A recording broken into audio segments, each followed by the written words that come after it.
Salam sejahtera buat kita semuanya. Perkenalkan, nama saya Yuna Salim Bantulan. Saya mahasiswi dari Institut Agama Kristen Negeri Tarutung, periode pendidikan agama Kristen, dengan NIM 210101949. Di video kali ini, saya akan menjelaskan tentang teori kecerdasan majemuk. Ya, adapun tujuan saya membuat video ini untuk pemenuhan tugas saya, yaitu mata kuliah teori belajar dan pembelajaran yang diampu oleh Bapak Dr. Baginda Stompul MPDK. Namun sebelum saya menjelaskan bagaimana itu teori kecerdasan majemuk, pertama saya akan menjelaskan pengertian dari inteligensi atau kecerdasan itu. Nah, pertama pengertian inteligensi. Inteligensi ataupun kecerdasan itu ialah kesanggupan untuk menyesuaikan diri kepada kebutuhan baru dengan menggunakan alat-alat berpikir yang sesuai dengan tujuannya. Dan berikutnya kita masuk ke kecerdasan majemuk atau multiple intelligence. Di sini saya mengambil pengertian bahwa kecerdasan majemuk ini adalah suatu kemampuan ganda untuk memecahkan suatu masalah yang dimana masalah-masalah ini yang sering dihadapi dalam kehidupan. Nah, konsep kecerdasan majemuk atau jamak ini adalah karya dari Howard Gardner, yang dimana dalam bukunya itu yang berjudul Frames of Mind pada tahun 1983. Howard Gardner memperkenalkan sekaligus mempromosikan hasil penelitiannya ini di Amerika yang berkaitan dengan kecerdasan ganda. Nah, karena teori dari Gardner inilah yang membuat hilangnya anggapan tentang kecerdasan dari manusia selama ini.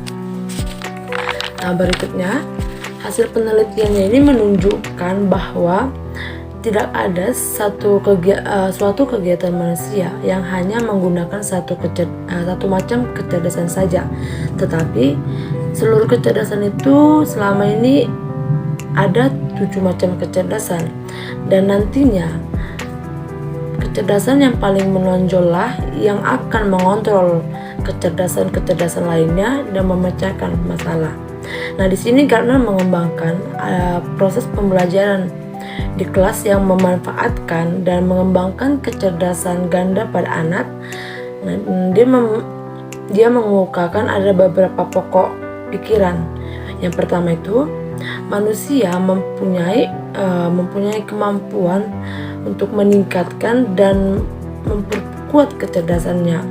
Yang kedua, kecerdasannya selain dapat berubah, dapat pula diajarkan kepada orang lain. Yang ketiga, kecerdasan itu adalah suatu kemampuan untuk memecahkan suatu masalah atau menghasilkan sesuatu yang dibutuhkan dalam latar budaya tertentu gitu. Dan yang keempat itu kecerdasan yang terkuat cenderung memimpin atau melatih kecerdasan lainnya yang paling lemah. Nah, yang terakhir itu pokok pikiran yang dikemukakan oleh Howard Gardner itu yaitu kecerdasan itu merupakan suatu kesatuan yang utuh. Artinya, dalam memecahkan masalah atau tugas tertentu, seluruh macam kecerdasan manusia itu bekerja sama, kompak dan terpadu. Nah, itulah beberapa pokok pikiran yang dikemukakan oleh Howard Gardner dalam mengembangkan proses pembelajaran di kelas yang memanfaatkan dan mengembangkan kecerdasan ganda pada anak. Nah, berikutnya ada beberapa strategi pembelajaran kecerdasan majemuk. Dalam pembelajaran ada beberapa strategi yang digunakan untuk mengembangkan kecerdasan ganda ini, yaitu yang pertama, membangun ataupun memicu kecerdasan dengan cara yaitu upaya untuk mengaktifkan indera dan menghidupkan kerja otak.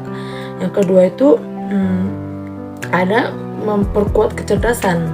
Memperkuat kecerdasan itu dengan cara memberi latihan dan memperkuat kemampuan membangun kecerdasan itu. Yang ketiga, mengajarkan dengan atau untuk kecerdasan, yaitu upaya-upaya mengembangkan struktur pembelajaran yang mengacu pada penggunaan kecerdasan ganda ini. Dan yang terakhir strategi yang terakhir itu mentransfer kecerdasan. Nah, dalam mentransfer kecerdasan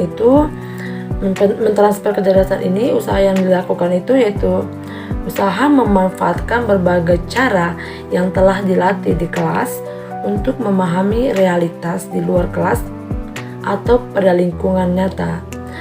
Nah, demikianlah penjelasan tentang teori kecerdasan majemuk yang dapat saya sampaikan dalam video ini.